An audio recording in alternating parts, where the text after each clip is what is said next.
तो चलिए आज हम पैनकेक बना रहे हैं। और केक जो बना रहे हैं उसके लिए जिन चीज़ों की अज्जा की ज़रूरत है वो मेरे पास है। बिस्मिल्लाहिर्रहमानिर्रहीम। 4 अदद बनानास लेंगे हम, जिनको छील के मैंने बाउल में डाल लिया है।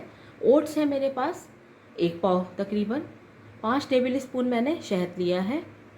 2 टेबल स्पून मेरे पास किशमिश है काली वाली। 2 चम्मच मेरे पास सफ़ेद तिल है। 4 मगज़ हैं।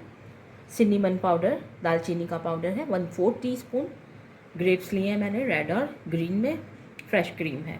तो चलिए हम बनाना को मैश करना शुरू करते हैं। बिस्मिल्लाहिर्रहमानिर्रहीम।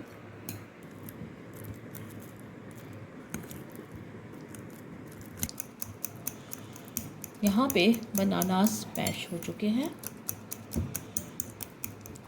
अब इसमें 4 बनानास में ओट्स डाल दिए हमने।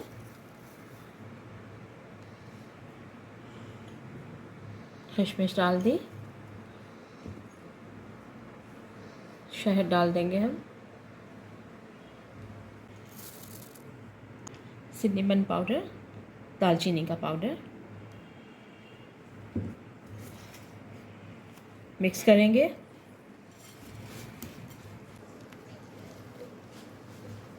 सब मिक्स करने के बाद इसके अंदर हम डालेंगे और हम विदाउट ओवन इसको बेक करेंगे।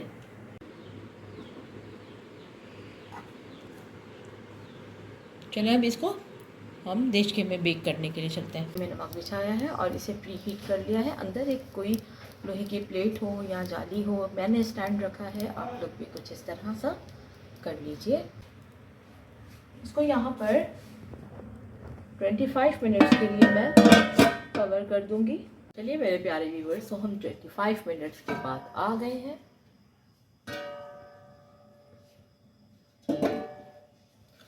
प्रॉपरली कुक हो चुका है तो इसे निकाल लेते हैं। क्रीम डालने के बाद मैंने ग्रेप्स डाल दिए हैं और इसको अच्छे से गार्निश कर लिया है। आपको जिस तरह का फ्रूट अच्छा लगे आप वो डाल सकते हैं। इसी के साथ इजाज़त चाहती हूँ। अल्लाह हाफ़िज़।